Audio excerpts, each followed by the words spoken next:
학생 여러분 안녕하세요. 사전학습, 운영체제 사전학습 수업 시작하도록 하겠습니다. 오늘 첫 번째 다룰 주제는 1차 과제에 대해서 간단하게 리뷰를 하고 진도를 계속 진행하도록 하겠습니다. 1차 과제에서 이게 여러분들에게 제공한 게 이게 배치 처리죠. 이게 배치 처리 이렇게 해놨더니 배치 처리 먼저 살펴보면은 총 단위로 이제 시간을 초 단위로 편의상 계산할게요. 총 3개의 프로그램이 이제 3개가 있어. 3개 있는데 3개의 프로그램을 배치 처리했는데 3개의 프로그램을 배치 처리했을 때 총 몇 초 만에 3개의 프로그램을 다 끝냈어요. 30초. 그렇죠? 30초. 그 다음에 CPU가 일하는 시간, 이렇게 프로그램, 그렇죠? CPU 실행 시간 따져보면 되지? 16초네? 그 다음에 CPU IO 작업 때문에 CPU가 유효한 CPU가 유효 시간이 몇 초예요? 쳐보면 14초네? 14초. 이렇게 계산이 돼요. 그렇죠? 순서 A, B 순서대로 들어오는 게. 계산하니까 이렇게 결과가 나왔어요. 그렇죠, 여러분? 근데 그거를 이제 다중 프로그래밍 운영체제에서 이렇게 처리하면 어떻게 될까? 똑같이 집어넣어서 이렇게 처리하면 돼요, 그대로. 그렇죠? A 작업 같은 경우에는 지금도 하나, 둘, 셋, 넷, 다섯. 그렇죠? 5초의 작업량을 갖고 있는데 중간에 IO가 이게 두 번 이렇게 3초씩 걸려 있죠. 네, 그럼 봅시다. A부터. A가 1초 작업 앞에 딱 처리를 했는데 우선순위 받아서 IO 딱 작업 걸렸어. 그럼 우선순위가 이제 B로 넘어가죠. CPU 사용 우선순위 B로 넘어가서 B가 B 프로그램이 처리가 되는 거예요. B 프로그램 딱 처리가 돼서 2초 처리 끝나고 나니까 IO 작업 때문에 당연히 C가 CPU를 할당받아. CPU 보니까 얘 같은 경우는 IO가 아니야. 그냥 IO는 아닌데 거의 1초 작업을 마칠 쯤 돼서 사용하고 있는데 CPU가 C 프로그램 처리하고 있는데 어떻게 A 프로그램의 IO 작업이 끝났습니다 라는 게 인터럽트 신호에 의해서 CPU에 전달돼. 그럼 얘는 이제 중단이 되는 거야. 그렇죠? 중단되고 CPU를 A가 사용할 수 있는 권한이 이제 A로 넘어가요. 그렇죠? 그래서 A가 2초만큼 사용을 했어요. 2초만큼 사용했어. 2초만큼 사용했는데 사용 거의 할 때쯤 돼서 IO 작업을 만났어. IO 작업 만나면 당연히 CPU가 프로그램 스케줄링에 의해서 CPU 권한이 다른 프로그램으로 넘어가겠죠. 그렇죠? 다른 프로그램 넘어가는데 끝났고 나서 다른 순서는 B인데 B가 계속 IO 작업을 하고 있으니까 C로 간 거예요. 그렇죠? C로 간 거예요. C로 가서 C가 거의 1초 쭉 더 사용해도 되는데 1초의 작업량 이렇게 사용할 때쯤 돼서 B 프로그램이 IO 인터럽트를 발생시켜. CPU는 딱 보고서 어떻게 했어요? 얘를 멈추고 이 B로 간 거야. 그렇죠? CPU 사용 권한이 B 프로그램으로 넘어간 거야. 그래서 B가 이렇게 사용이 되고, 그렇죠? 그 다음에 IO 만났어. B 다음에 C죠? 여기로 넘어가서 C 프로그램이 CPU를 사용하고, C가 이제 이번에 IO 만났네? 다음 당연히 A죠. 그렇죠? C 다음에 A니까 A가 2초 동안 CPU를 사용하고 A 프로그램 완료. 그렇죠? 그 다음에 B니까 순서가 B 프로그램 완료. 끝나고 나서 대기하고 있다가 여기 그렇지? C 프로그램이 대기한 거죠? C 프로그램 완료. 이런 식으로 다중 프로그래밍 운영체제에서 3개의 어떤 작업이 ABC가 이제 실행되는 과정을 얘가 그림으로 이제 보여주는 거예요. 여러분 이제 이렇게 그리셨으면 이제 잘 하신 거예요. 그렇죠? 이거를 이제 그런 식으로 이게 계산해 보면은 총 실행 시간이 16초에 끝났잖아. 16초. 그렇죠? 그다음에 CPU가 한 번도 안 놀았어. 유효 시간이 없어. 계속 CPU는 일했어. 유효 시간 제로. CPU 활용률은 그렇죠? 총 CPU 실행 16분의 10이야. 100%야. 그렇죠? 3개의 작업을 끝내는데 16초 만에 끝냈잖아. 그렇죠? 0.1875 나오는 거예요. 뭐 여러분들 뭐 이렇게 다 하셨으면 잘 하신 거예요. 그렇죠? 네. 자, 그럼 수업으로 넘어와서 제가 인클래스에 의해서 계속해서 이제 컨텍스트 문맥 한국말로 이게 문맥이에요. 문맥. 여러분 동료가 준비한 자료에서 문맥 아마 들었을 거예요. 문맥, 컨텍스트, 문맥이 한국말로 얘기하면 문맥이고 이게 컨텍스트야. 운영체제에서 컨텍스트란 뭔가 어떤 프로그램이 실행 중인 일체의 상황 정보, 그게 컨텍스트예요. 문맥이. 프로그램이 운영체제에서 컨텍스트란 어떤 프로그램이 실행 중인 일체 상황을 말한다. 그럼 일체의 상황이 어디 있느냐? 일체 상황이. 일체의 상황은 메모리. 일체 상황이 메모리와 CPU 레지스터. 여기 있죠? CPU 레지스터에 이제 고스란히 이제 다 담겨 있어요. 이런 정보들이. 그렇죠? 그림에서 잘 보여주고 있죠? 현재 지금 A 프로그램이 실행 중이겠죠. 실행 중이니까 실행 중인 현재 프로그램 A가 실행 중인 이제 컨텍스트를 보여주는 거예요. 프로그램 A의 컨텍스트를 보여주는 거예요. 그렇죠? 메모리에 보면 뭐가 있어? 프로그램 A의 코드, 프로그램 A의 데이터 전역 변수, 프로그램 A의 힙, 프로그램 A의 스택. 그렇죠? 나중에 디테일하게 뒤에 가서 공부할 거예요. 네, 보여주고 있어요. 그렇죠? 힙은 동적 할당 받은 저장 데이터들. 그 다음에 스택 같은 경우 앞에서도 설명했지만 호출된 함수들의 매개 변수, 지역 변수, 이런 것들을 이제 저장하는 저장 장소라고 앞에서도 제가 얘기를 했죠. 그 다음에 CPU 볼까? CPU 프로그램 카운터에 현재 실행 중인 명령 코드, 명령 라인 코드의 메모리 주소, 그쵸? 메모리 주소가 있고, 그 다음에 데이터 레지스터에는 이전에 실행된 결과값이나 또 현재 실행에 사용될 가까운 장래 실행에 사용될 데이터값, 그 다음에 상태 레지스터, CPU 현재 상태 정보를 알려주는 CPU 현재 상태 정보를 알려주는 상태 레지스터, 그 다음에 스택 포인터에는 스택의 가장 상위 주소가 저장되어 있다고 앞에서도 한번 설명을 했죠. 그렇죠. 이게 정보가 다 이렇게 있는 컨텍스트. 그럼 뭐냐, 그럼 여기서 얘기를 할게요. 운영체제가 현재 실행 중인 프로그램을 일시 중단하고 싶으면 일시 중단하고 그 다음에 다른 프로그램을 이제 실행시키고자 할 때, 그렇죠?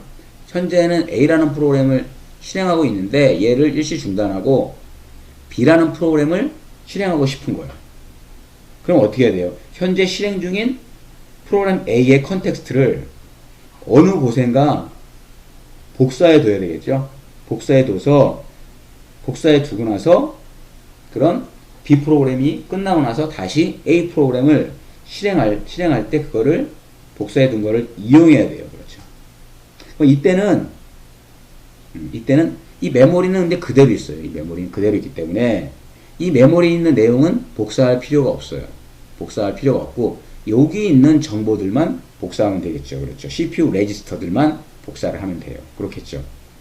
그래서 현재 실행 중인 프로그램의 컨텍스트를 현재 CPU에 들어있는 레지스터 값들로 축소해서 정의를 할 수가 있어요.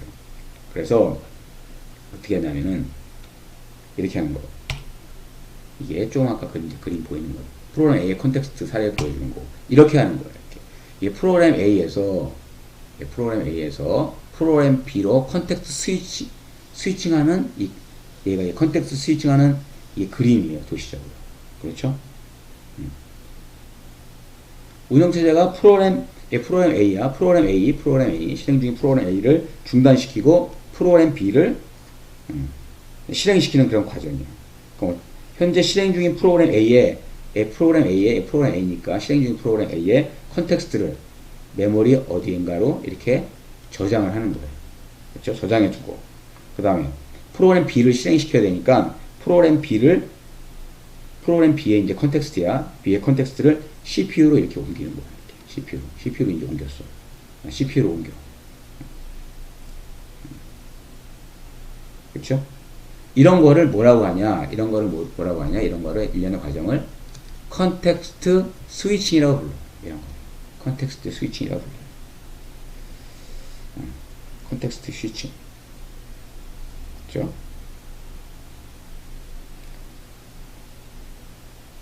이렇게 하려면 어떻게 해야 돼요? 먼저 프로그램 A의 컨텍스트를 구성하는 CPU, 조금 전에 얘기했는데 CPU 레지스터 값들을 메모리 특정 영역에 저장하고, 그렇죠? 이 메모리, 그렇죠? 이 컨텍스트 정보들은 운영체제만 접근할 수가 있는 거예요. 그렇죠? 그런 다음에 프로그램 B의 컨텍스트 정보를 CPU에 이제 저장하는 거예요. 그렇죠? 그리고 나서 컨텍스트 스위칭이 이제 다 끝내고 나서 어떻게 돼요? 이때부터 끝났으면은 CPU의 프로그램 카운터는 어떻게 됐어요? 프로그램 B가 실행을 재개할 때 코드 주소, 그렇죠? 실행을 재개할 코드 주소, 여기 있잖아요, 여기에 들어가 있는 코드 주소, 프로그램 카운터, 그렇죠? 프로그램 카운터를 가리키게 되겠죠, 당연히. 그렇죠? 그 다음에 스택 포인터는 당연히 이쪽을 가리키도록 이쪽으로 넣어놓겠죠. 여기 최상위 톱 주소를 가리키겠죠. 그렇죠? 네. 이렇게 하는 거야, 컨텍스트 스위칭. 이때 스택에는 이제 프로그램 B가 이제 이전에 사용되고 있었는데 중단될 때 실행하던 함수의 매개 변수나 지역 변수나 그런 것들이 여기 그대로 다 들어있어요. 여러분 이제 컨텍스트 스위칭 그림으로 이제 완벽하게 여러분들이 아마 이해하셨을 거예요. 그렇죠? 어렵지 않죠? 네. 자, 다음번 주제, 멀티코어에 대해서 살펴볼게요. 전통적인 의미에서 CPU는 한 개의 제어 장치와 한 개의 산술 장치 그리고 여러 개의 레지스터들을 갖추고서 프로그램을 실행하는 어떤 프로세서예요. 그렇죠? 전통적 의미에서 중앙처리 장치 CPU가. 근데 계속해서 이제 하드웨어가 CPU가 발전함에 따라서 프로그램도 많아지고 어떻게 됐어? 그 다중 프로그램을 처리할 수 있는 여러 개의 CPU를 사용하는 어떤 그런 개념이 기술적으로 발전했어요. 여러 개의 CPU를 가지고 여러 개의 프로그램을 처리하는 기법을 병렬 처리라고 이야기를 했는데 여기에서 얘기하는 개념은 그 병렬 처리하고는 이제 약간 다른 개념이야. CPU는 하나야. CPU는 하나의 CPU로 여러 프로그램을 동시에 처리하는 그런 개념이야.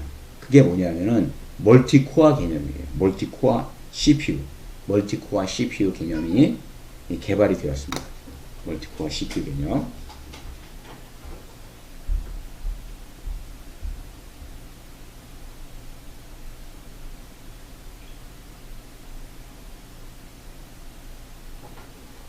멀티코어 CPU 개념이 개발이 되었어요. 그죠? 그림에서 보면은 이 코어에 이제 멀티코어인데 일단 하나의 코어 여기 이 코어를 이렇게 확대해서 보여주면은 코어에 뭐가 있어요 지금? 레지스터들이 있고 그 다음에 제어 장치와 버스 인터페이스 외부 버스와 연결되는 인터페이스 장치 그 다음에 산술 논리 장치 그렇죠? 이렇게 다 있네. 그럼 얘가 뭐 완벽한 하나의 뭐야? 완벽한 하나의 CPU잖아요. 그렇죠. 완벽한 하나의 CPU다. 완벽한 하나의 프로세서다. 그렇죠. 얘가. 그런데 여기 보면은 인텔 코어 i7 CPU의 사례를 보면은 이런 코어가 하나, 둘, 셋, 네 개가 있어요. 이 완벽한 하나의 코어가 하나의 프로그램을 처리할 수 있는데 여기 인텔 제품은 동시에 4개의 프로그램을 이렇게 처리할 수 있는 거야. 왜? 코어가 4개니까. 그렇죠, 여러분? 이렇게. 그래서 4개의 코어를 가진 인텔 코어 i7 멀티코어 CPU야. 그렇죠, 여기. 이렇게 생긴 거야. 그렇죠? 4개의 프로그램을 처리할 수 있다고 그랬어. 메모리가 있고, L3 캐시, 그 다음에 L2 캐시, 얘는 당연히 L1 캐시겠지? L1 캐시, 인스트럭션 캐시, 데이터 캐시가 나눠져 있어요. 가면 갈수록 속도는 빨라지고, 가격은 비싸지고, 그 다음에 소량이야. 그렇죠? 소량이야. 이런 식으로. 메모리 하이라이트 개념에서 이쪽으로 가면 갈수록, 그렇죠? CPU에 가까워지면 가까워질수록, 그렇죠? 고속이겠죠? 예. 이렇게 멀티코어 CPU 개념이 이게 뭐 여러분도 이제 알고 있는 어떤 멀티코어 CPU일 거야. 근데 이게 2001년도에 IBM에 의해서 이런 개념을 먼저 시작했어요. 파워핏이라는 멀티코어에서 CPU에 2개의 프로세서를 포함하는데 2개의 프로그램을 동시에 처리할 수 있는 그런 개념. 이런 개념을 처음에 여기서 먼저 도입해서 지금은 인텔 코어 i7 이렇게 이런 개념으로 이제 확장해서 발전하고 있죠. 그렇죠? 네. 여러분 이제 멀티코어 CPU라는 개념을 이제 이해하셨죠? 네. 완벽한 처리기가 이렇게 여기는 보면 하나, 둘, 셋, 네 개가 이렇게 있네요. 그렇죠? 그치? 프로세서가 안에 이렇게 포함이 되어 있는 거. 그치? 여러분 쉽죠? 네, 어렵지 않고. 자, 그 다음에 이번에 살펴볼 주제는 뭐야? 계층 구조. 그럼 시스템의 계층 구조가 이렇게 되어 있는데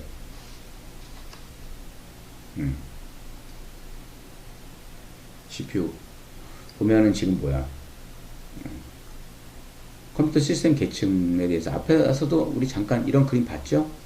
여기 최상위 계층, 사용자 계층이 있고, 그 다음에 응용 프로그램, 그 다음에 뭐 여기 뭐 도구 유틸리티도 있겠죠. 유틸리티, 응용 프로그램과 유틸리티, 그 다음에 또 뭐야? 운영체제 안에 이 사이에 인터페이스도 다 있어요. 인터페이스. 여기도 이제 인터페이스가 있겠지. 인터페이스. 이렇게 이렇게 포함이 되어 있고, 여기서 사용자, 응용 프로그램, 운영체제, 하드웨어 이렇게 있는데 뭐 이런 식으로 이제 계층 구조를 가지고 컴퓨터 시스템이 구성이 되어 있어요. 그런데 왜 이렇게 계층 구조로 설계를 했을까? 살펴보면은 이 계층 간에 이 계층 간에 독립성을 확보하기 위해서예요. 독립성 확보. 사용자는 직접 운영체제나 하드웨어에 대해서 몰라도 어떻게 이 응용 프로그램을 통해서 자기가 하고 싶은 거를 다 할 수가 있어요. 컴퓨터로 활용할 수가 있어요. 그 다음에 응용 프로그램도 마찬가지로 응용 프로그램도 컴퓨터 하드웨어 타입이나 구조, 제어 방법들을 몰라도 사용자가 응용 프로그램을 통해서 개발을 할 수가 있어요. 개발을 할 수가 있어요. CPU 크기라든가, CPU 크기 여기, 그죠? 하드웨어. 그 다음에 메모리 크기라든가, 뭐 이런 것들. 그 다음에 저장 장치가 어떤 저장 장치로 구성되어 있는지. 그 다음에 디스크 헤드가 몇 개인지. 뭐 이런 거 몰라도 상관없어. 그렇죠? 각각이 이제 독립적으로 자기 일만 열심히 하면 돼. 필요하면은 응용 프로그램에서 사용자가 응용 프로그램을 이용해서 필요하면은 뭐예요? 어떻게? 운영체제가 지정한 방법에 의해서 요청만 하면 돼요. 요청만 하면 되는 거죠. 요청만 하면 얘가 다 알아서 처리를 해줘. 그쵸? 컴퓨터 하드웨어도 마찬가지예요. 컴퓨터 하드웨어가 바뀌어도, 여기서 하드웨어 장치가 바뀌어도 사용자는 신경 안 써. 그냥. 그쵸? 바뀌어서 그냥 꽂고 그냥 사용만 하기만 하면 돼. 그치? 컴퓨터 하드웨어가 바뀌어도 응용 프로그램을 다시 작성할 필요가 없죠. 그렇죠? 운영체제는 장치와 관련된 모든 작업을 디바이스 드라이버에게 요청한다. 여기 디바이스 드라이버 있네. 드라이버 요청한다. 그렇죠? 예. 여러분들은 뭐 이거는 뭐 지금까지 사용하면서 다 알고 있는 그런 개념이고, 여기 그런 내용들을 이제 정리해 놓고 여러분들은 제가 얘기한 것들 여러분 한번 다시 정리하면서 읽어보세요. 얘기했으니까. 그 다음에 운영체제가 왜 필요한가? 운영체제가 없다고 생각하면 어떻게 돼야 돼요?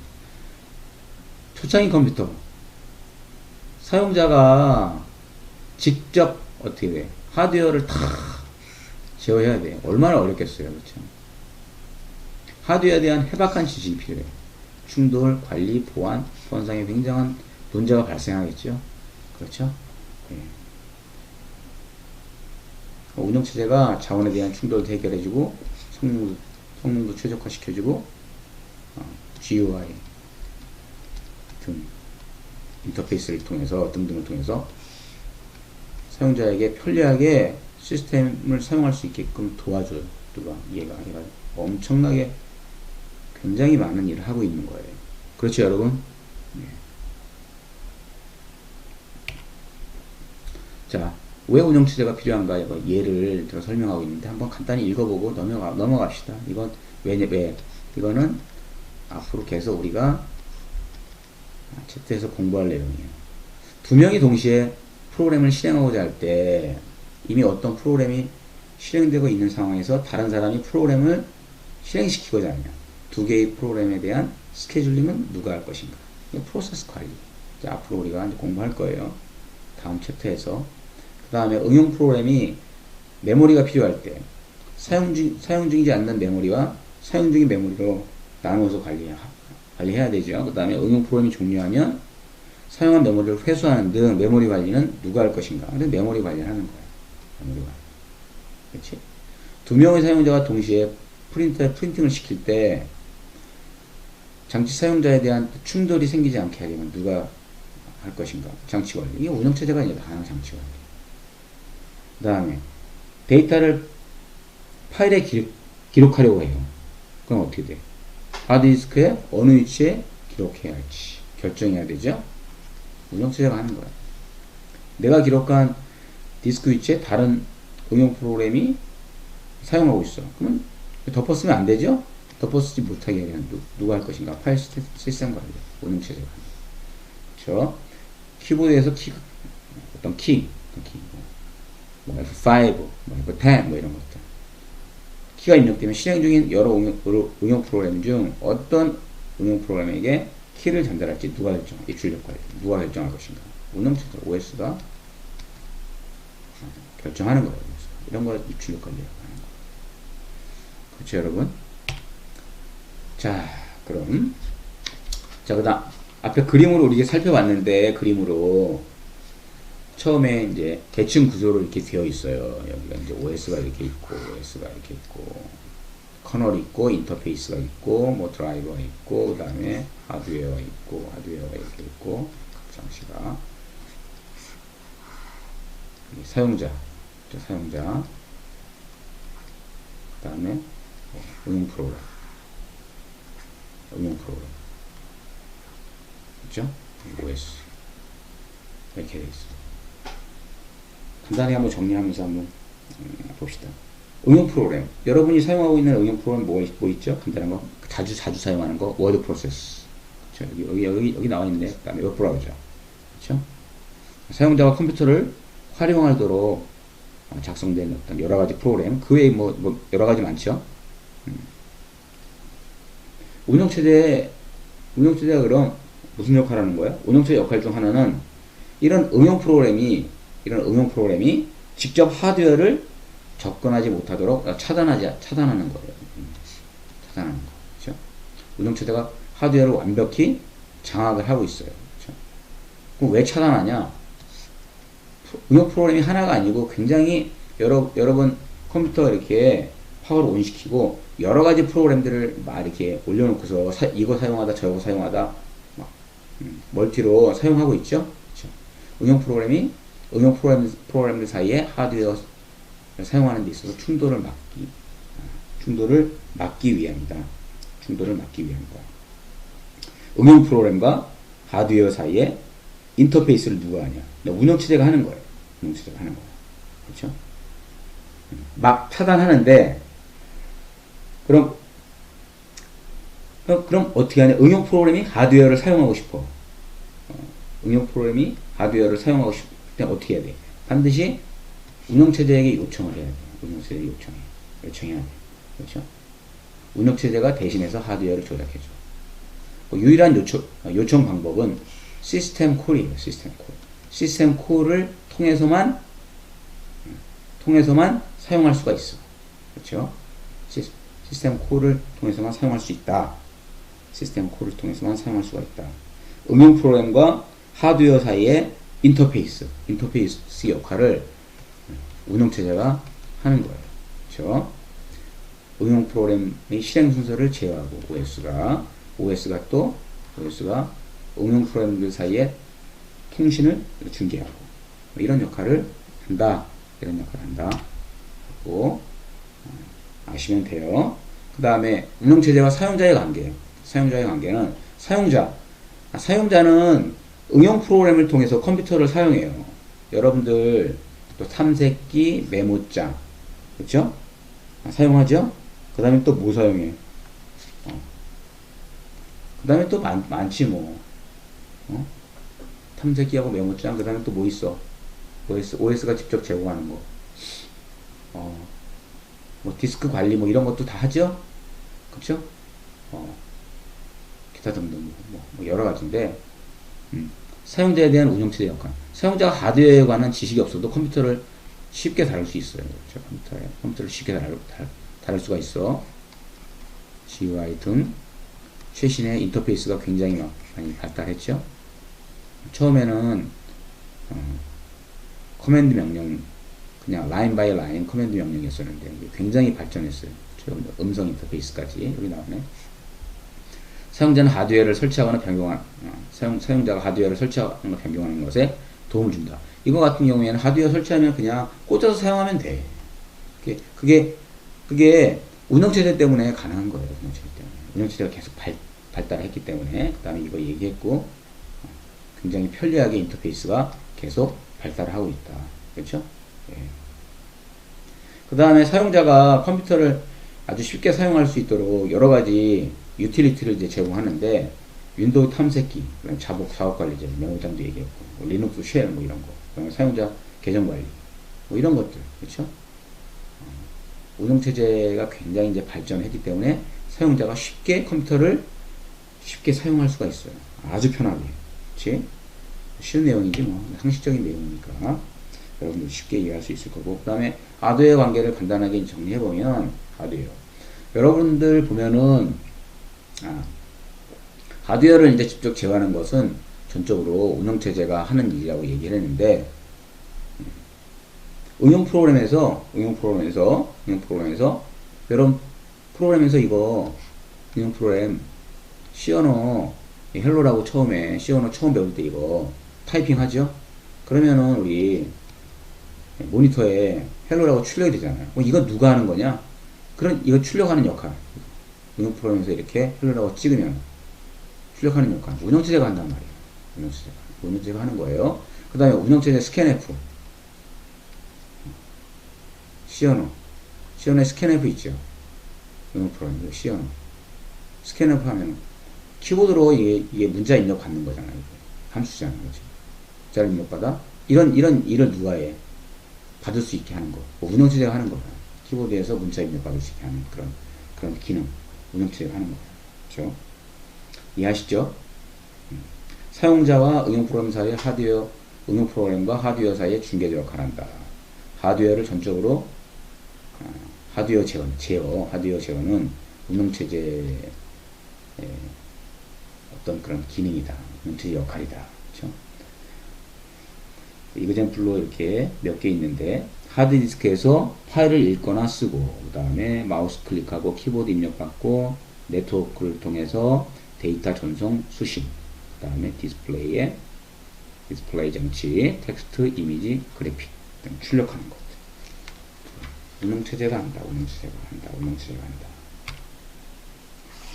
앞으로 이제 계속 우리가 이야기하면서 이제 본 수업 시간에 가서 이제 배울 내용들인데 이런 것들 정치 관리 이렇게 운영체제의 어떤 기능들 프로세스 앞으로 디테일하게 배울 거예요. 스레드 그렇죠? 배울 거예요.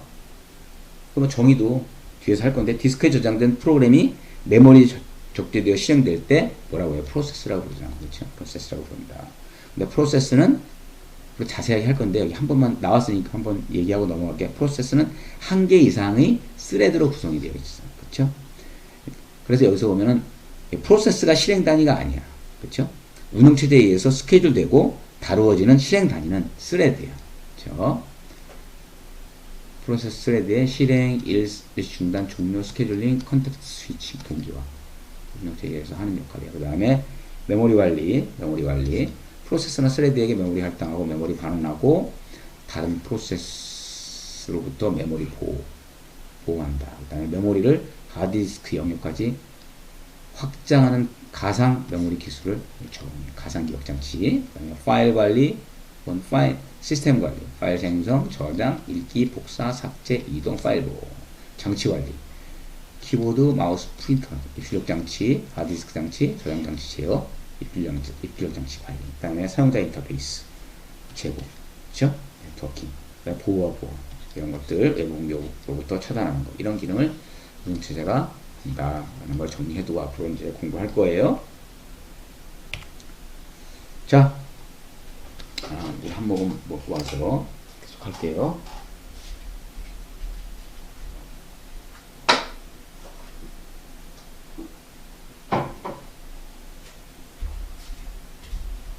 자, 그림이 약간 디테일하게 나왔죠?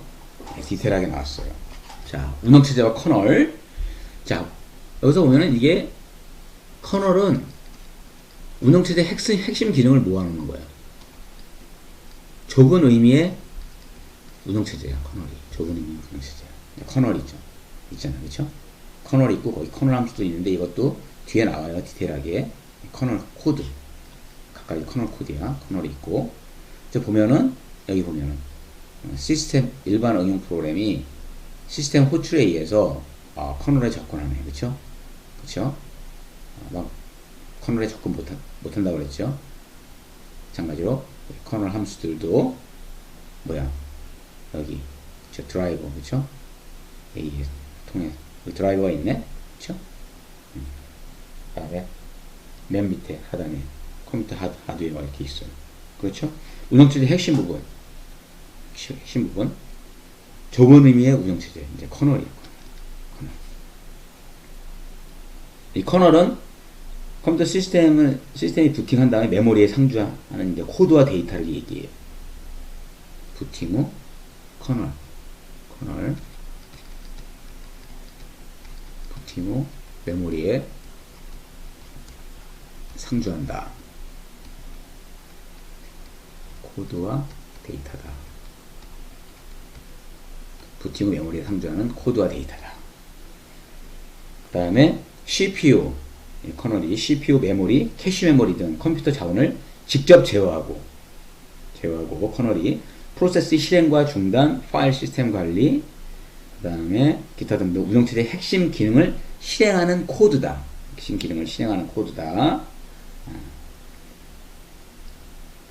운영체제의 핵심 기능들은 거의 모두 커널 코드에 의해서 실행이 됩니다. 프로세스와 스레드 관리, 메모리 관리, 파일 생성 및 삭제, 파일 입출력, 기타 등등 여러 자료 구조의 집합. 그렇죠?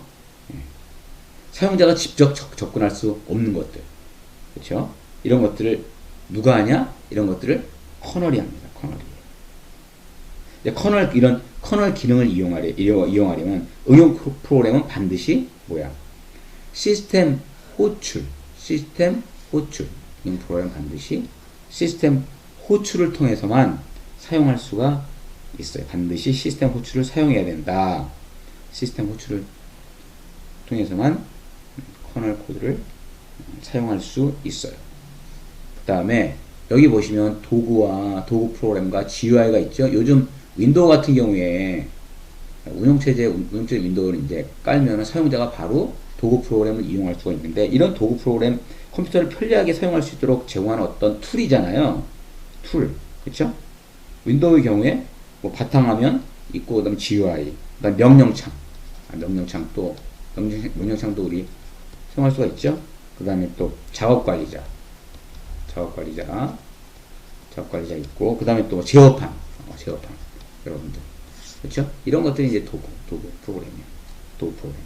리눅스 경우는 뭐 쉘 로그인 프로그램 뭐 이런 거가 되는데, 그 다음에 여기 커널이 있고 아까 설명했는데, 디바이스 드라이버, 장치 드라이버가 이제 있으니까 얘가 이런 드라이버가 이제 있기 때문에 여러분들이 신경을 안 쓰고 컴퓨터 하드웨어를 이제 바로 사용하는 거야. 프린터 드라이버 깔고, 디스크 드라이버 깔고, 마우스 드라이버 깔고, 키보드 드라이버 깔고, 이런 것들 사용하면서 바로바로 그냥 드라이버가 설치가 되고, 컴퓨터 하드웨어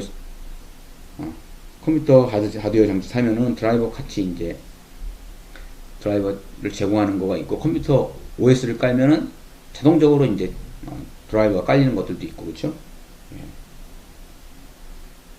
장치마다 전담 드라이버가 다 있잖아. 그치? 장치를 직접 제어하고, 이런 드라이버가 뭐하냐? 하드웨어 장치들을 직접 제어하고, 입출력 관리해주는 거야. 장치마다 전담 디바이스 드라이버가 이렇게 있는 거야. 그치? 일반적으로 장치 제작자에 의해서 작성되어서 배포된다. 키보드 드라이버, 디스크 드라이버, SI 드라이버, 마우스 드라이버, 그래픽 드라이버, 그렇죠? 네트워크 드라이버, USB 드라이버, 이런 것들. 그렇지? 시스템 호출, 시스템 소프트웨어 인터럽트라고 부르는데, 시스템 호출, 응용 프로그램과의 인터페이스예요. 그렇죠?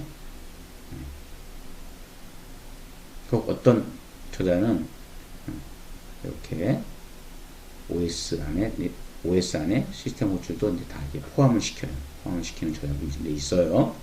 그 다음에 이거 디테일하게 뒤에서 자세하게 공부할 거예요. 그 다음에 여기 하드웨어에서 인터럽트 신호 아까 가끔 얘기했죠? 그렇죠? 컴퓨터 하드웨어와 이쪽 부분, 커널, 그렇죠? 드라이버 사이에 얘가 또 하나의 인터럽트가 인터페이스인 거야. 그렇지?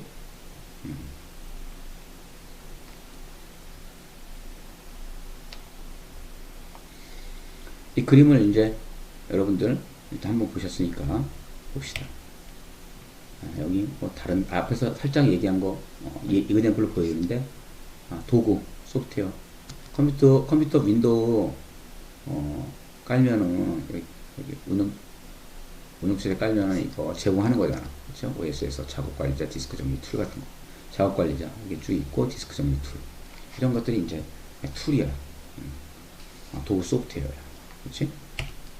자, 앞에서 시스템 호출과 인터럽트 이야기했는데, 정리할게요. 여기 나오네 바로.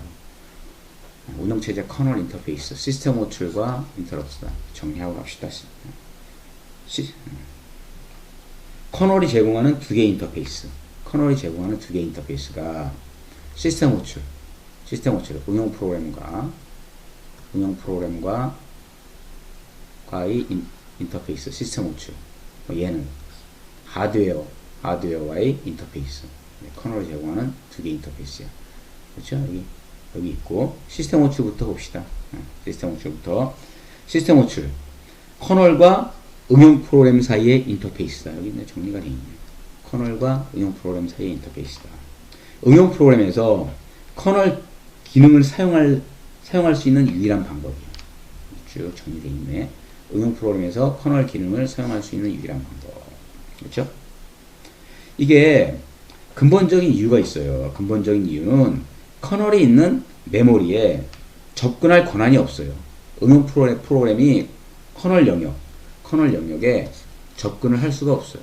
이렇게 메모리가 이렇게 있으면은 여기 사용자 영역만 응용 프로그램이 접근할 수가 있어요. 커널 영역은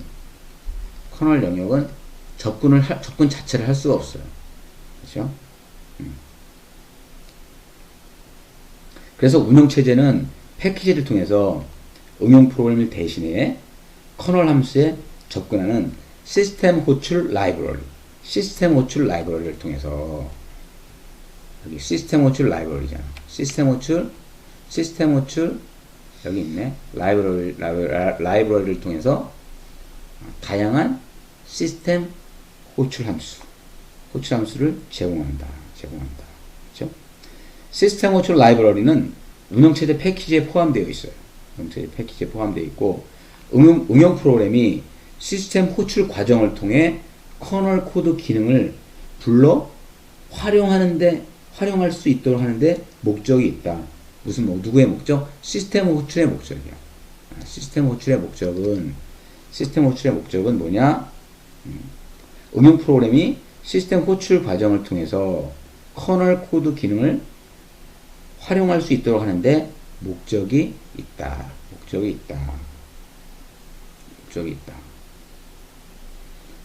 자, 그럼 시스템 호출 라이브러리에는 어떤 것들이 있냐? 파일 읽기, 메모리 할당, 프로세스 정보 보기, 프로세싱 등등 기타 등등이 있는데 실제적으로 유닉스에 보면 오픈 시스템 호출 함수들 있죠? 시스템 호출 라이브러리에 들어있는 거 close, read, write, fork, excite, wait 등등의 호출 함수가 있다. 호출 함수가 있고 여기 보면은 표준 라이브러리가 있고 시스템 호출 라이브러리가 있는데 표준 라이브러리는 뭐야? 표준 라이브러리는 응용 프로그램을 사용자가 응용 프로그램 응용 프로그램을 통해서 모든 해당 어떤 굉장히 복잡한 작업까지 다 작성해서 시어너 프로그램을 작성하면은 사용자에게 이제 부담이 너무 많이 되잖아. 그렇죠? 그래서 반복해서 사용하는 어떤 것들, 그 다음에 또 뭐야? 수학 같은 것들, 수학 공식 이런 것들을 따로 이렇게 함수화해서 만들어 놓는 거야. 그게 이제 표준 라이브러리야. 이건 약간 개념이 다르죠? 시스템 호출 라이브러리와는 이게 표준 라이브러리야. 그렇죠? 응용 프로그램을 쉽게 작성할 수 있도록 복잡한 기능을 미리 작성한 코드. 그래서 사용자는 얘를 불러다 쓰면은 이런 기능들을 일일이 작성하지 않아도 돼.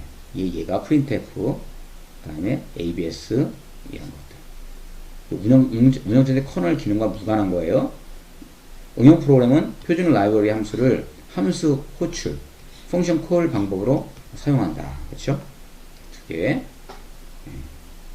시스템 호출 라이브러리와 표준 라이브러리를 통해서 사용하는 거예요. 약간 다르죠, 개념이? 그렇죠?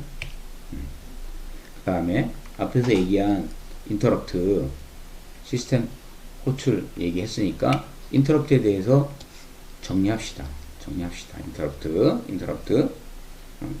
인터럽트는 하드웨어 장치들이 CPU에게 하드웨어 신호, 그 하드웨어 신호를 인터럽트라고 불러요. 인터럽트. 그럼 이거 설명하기에 앞서서 이 인터럽트의 어떤 사전적인 어떤 의미를 생각해 볼까? 사전적인 의미. 여기 인터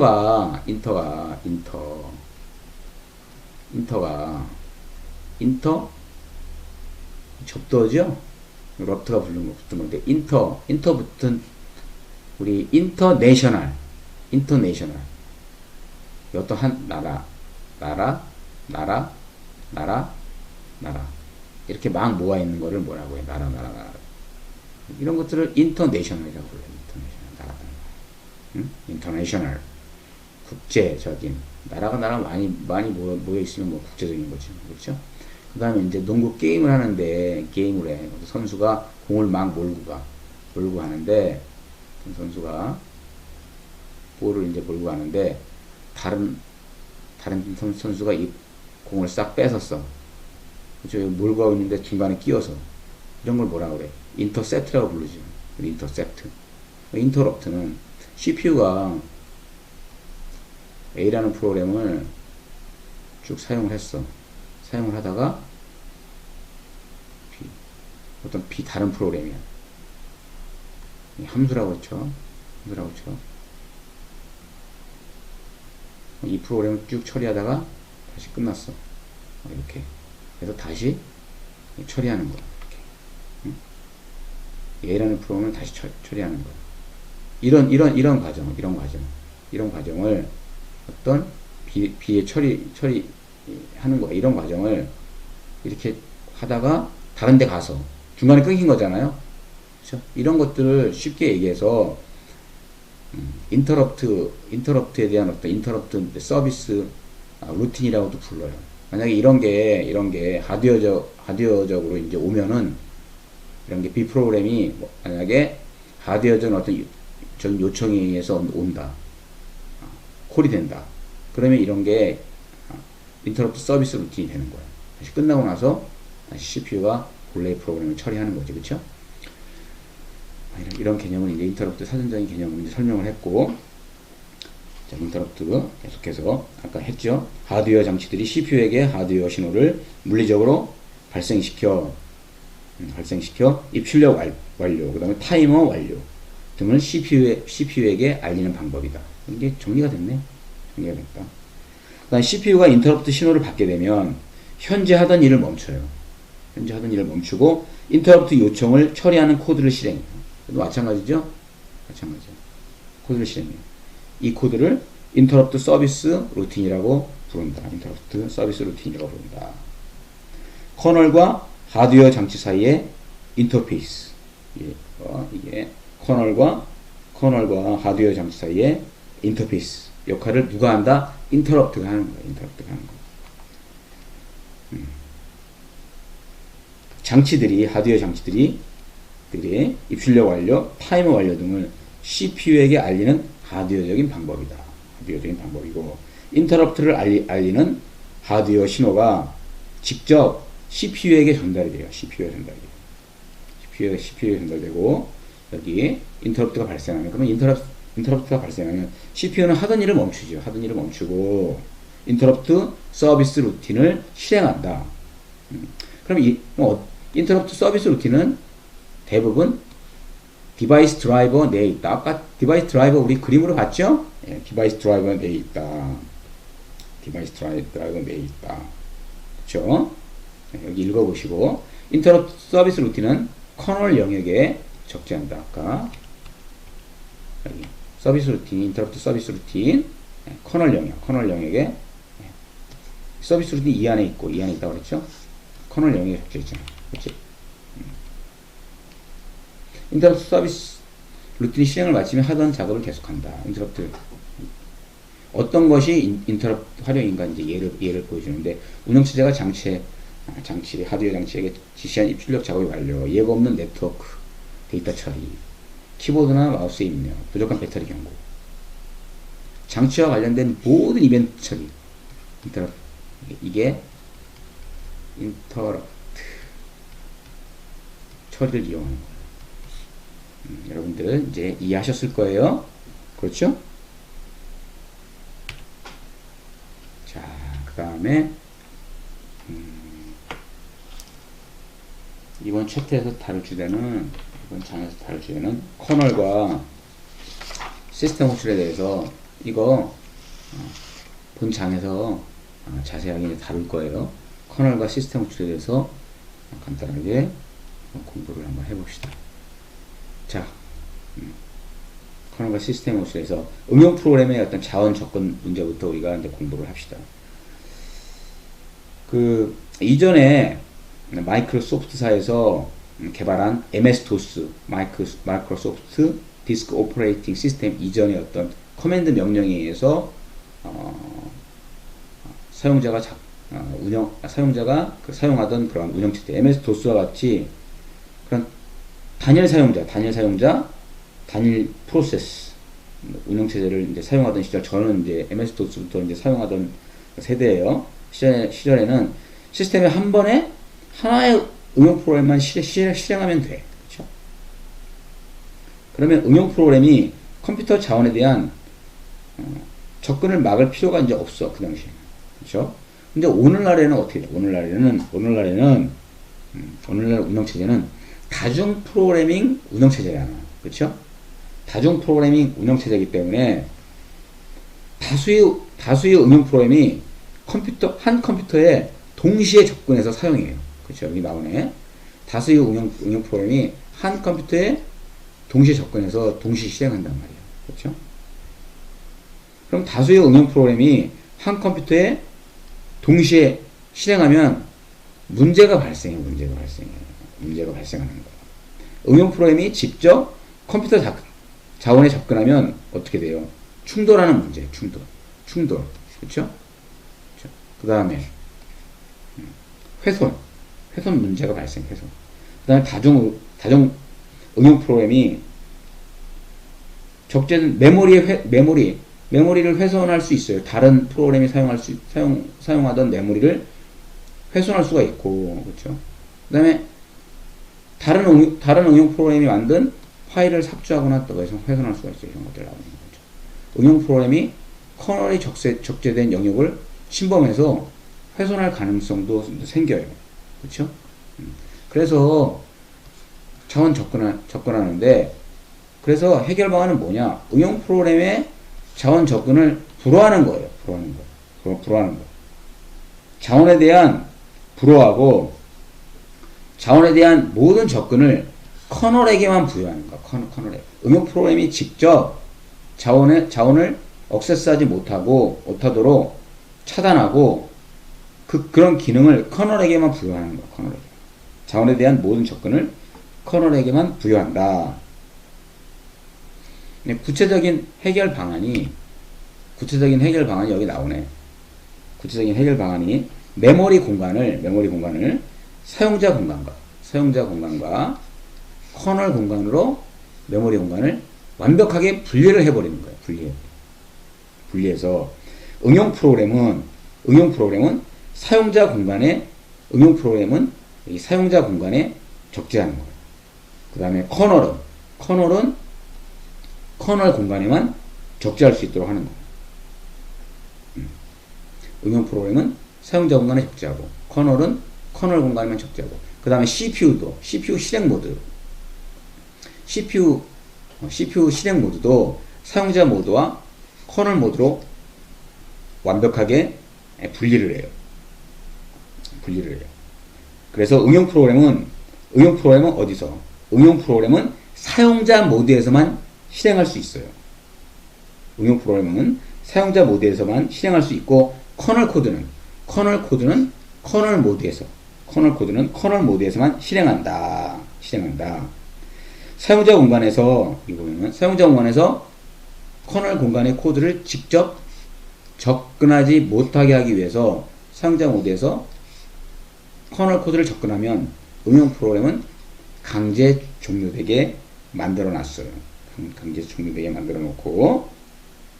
응용 프로그램이 커널 기능을 이용하고자 할 때는 앞에서도 계속 얘기했듯이 시스템 호출을 이용해서만 커널 코드를 이용할 수 있다. 여기 보시면 사용자 공간과 커널 공간이 완벽하게 분리가 됐죠? 한 응용 프로그램이 최대 크기는 하나만 사용한다고 가정할 때 2GB네 응용 프로그램이 적재되는 사용자 공간 32비트 윈도우 운영체제, 나머지 4기가인데 32비트니까 4기가 사용할 수가 있는, 나머지는 커널 공간이 사용하는 거야. 그렇죠? 여기 하나의 응용 프로그램이 최대 사용하고 있는데 여러 응용 프로그램이 나누어서 사용하겠죠? 나누어서 응용 프로그램들이 적재되는 공간이야. 커널만 사용하는 공간이야.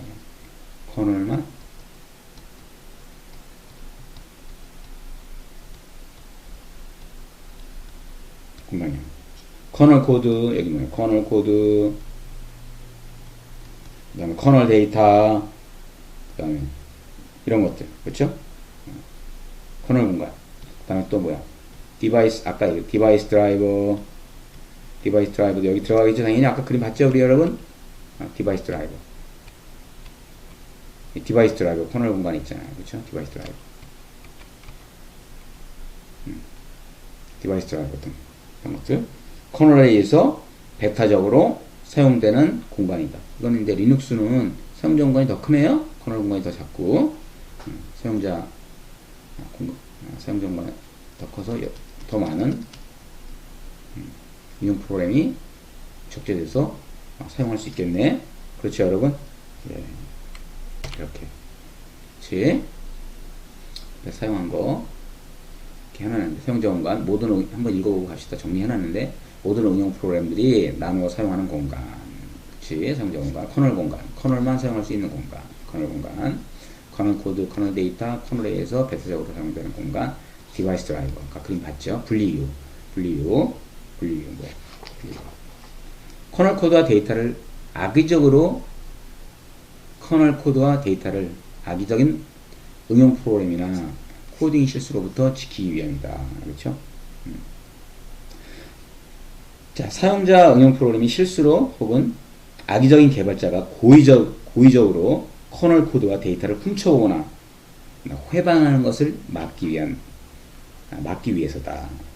커널이 개방돼요. 커널이 개방되어 있으면 어떻게 돼요? 바이러스 침범할 수가 있죠. 첫 번째. 두 번째, 뭐야? 시스템 훼손.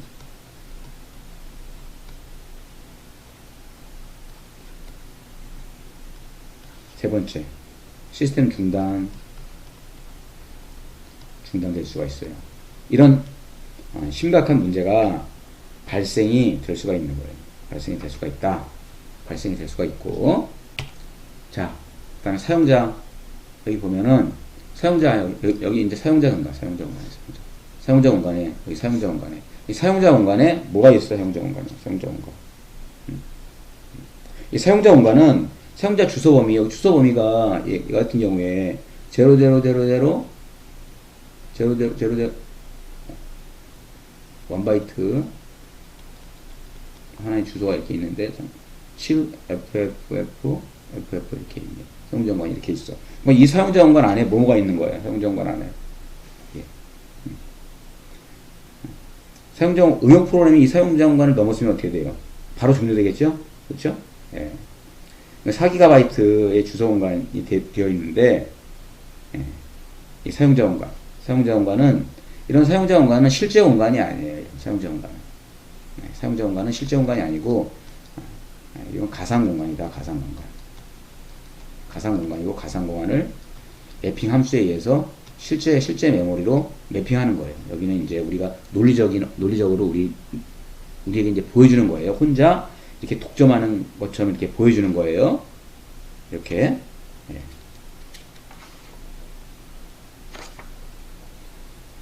이렇게 보여주고, 실제로는 어떻게 되어 있냐면은 사용자 공간 크기. 이 사용자 공간에 프로그램 코드, 데이터 전역 변수, 힙 동적 할당된 거, 스택을 합친 공간이에요. 사용자 공간이. 그렇죠? 사용자 공간 2GB. 응용 프로그램을 2GB 크기 이상 사용할 수 없는 거고, 사용자 공간 앞에 그림으로 봤죠? 응용 프로그램은 운영체제가 설정한 사용자 공간의 주소 범위를 넘어설 수 없다. 네, 얘기했지? 32비트 윈도우 운영체 앞에 그림 봤지? 0에서부터 0000부터 7FF 범위 주소를 넘어서 액세스하면 바로 종료된다. 그치? 이 주소 공간은 실제로는 3개의 프로그램이 사용되면은 이렇게 가상 주소 공간, 이런 식으로. 사용자 공간이 이런 식으로. 혼자 자기가 마치 사용하는 것처럼. A 프로그램, B 프로그램, C 프로그램. 커널 공간은 이제 공통으로 사용하죠. 그렇죠? 이렇게 생긴 거예요. 그치? 실제 메모리가 아니야. 가상 주소 공간. 그치? 근데 독점적으로 사용하는 것처럼 보여. 그치? 근데 커널 공간은 이제 공유하잖아요. 커널 공간은 공유한다. 주소 공간, 사용자 공간, 커널 공간, 사용자 공간 플러스 커널 공간. 주소 공간은 가상 주소 공간이다. 물리 메모리 주소 범위와는 무관하다. 가상 주소 공간. 사용자나 응용 프로그램 관점에서 보는 범위. 사용자가 전체 메모리를 사용하고 있다고 착각하는 거예요. 혼자 이렇게 사용하고 있다. 그쵸? 독점적으로 사용하고 있다고 착각하는 거예요. 그 다음에 얘는 이제 공유하는 공간이에요. 공유하는 공간. 그쵸? 이런 가상 주소 공간 개념은 첫 번째, 각 응용 프로그램이 0번부터 사용하는데 0번부터 시작해서 응용 프로그램들이 주소 공간이 충돌하지 않는가. 응용 프로그램들이 이렇게 주소 공간 충돌하지 않아요. 충돌하지 않고 실제로 이제 매핑 함수에 의해서 각각 빈 곳에 응용 프로그램을 저장을 합니다. 매핑 함수에 의해서 매핑 함수가 해결을 해줍니다. 그 다음에 둘째는 컴퓨터에 장착된 어떤 거예요? 물리 메모리, 램의 크기가 4기가보다 작은 경우 어떻게 되는가? 이렇게 볼까 한번? 그럴 경우 가상 주소 공간을 물리 메모리로 이제 매핑한다고 그랬죠. 그렇죠? 여기 각 응용 프로그램의 가상 공간을 물리 메모리로 매핑한다. 그렇죠? 매핑 테이블에 의해서 매핑 테이블은 운영체제가 가지고 있어요. 물리 메모리를 여러 응용 프로그램으로 나누어 사용한다. 실제 각 응용 프로그램은 사용자 공간의 아주 일부만 사용한다. 그렇죠? 커널 공간 역시 물리 메모리에 매핑된다. 각 응용 프로그램은 매핑 테이블에 기록하고 커널 공간에 대한 매핑 테이블 부분을 모든 응용 프로그램이 동일하게 공유하는 거예요. 아까 그림 봤지? 자, 그 다음 또 중요한 거는 물리 메모리가 작은 경우에 물리 메모리가 부족하면 어떻게 가상 메모리를 사용해요. 하드디스크 영역으로 물리 메모리를 확장하는 개념을 사용한다. 확장하는 기술을 사용한다. 네. 자, 오늘의 마지막 슬라이드가 될 것 같은데, 자, 보세요. 혼자 사용하고 있다고 착각해요. 그렇죠? 응용 프로그램 A 착각해요. 응용 프로그램 A 이렇게 주소 테이블, 매핑 테이블이 있다고 그랬죠? 테이블에 의해서 실제로 물리 메모리에 비어있는 곳으로 이렇게 매핑을 하고요. 커널 공간, 커널 코드와 데이터, 주소 매핑에 의해서 램에 매핑되죠. 그렇죠? 응용 프로그램 B 매핑돼서 비어있는 곳. 얘는 B잖아. 그치? B. 얘는 A 프로그램 사용하고, 그 다음에 커널 코드, 커널 데이터는 물리 메모리. 저 커널 영역에 어떻게 돼요? 커널 영역에 공유해서 사용하고 있는 거를 볼 수가 있어요. 그렇죠? 이런 부분들 앞으로 아주 디테일하게 공부할 거예요. 공부할 건데, 자, 오늘 또 너무 많이 하면 또 여러분들이 또 집중도 떨어지고 양이 또 너무 많으면 효율이 떨어지니까 오늘 사전학습은 이 정도로 하겠습니다. 사전학습 여러분들 수고 많으셨어요. 그렇죠? 본 수업 시간 인클래스에서 또 만나요. 네.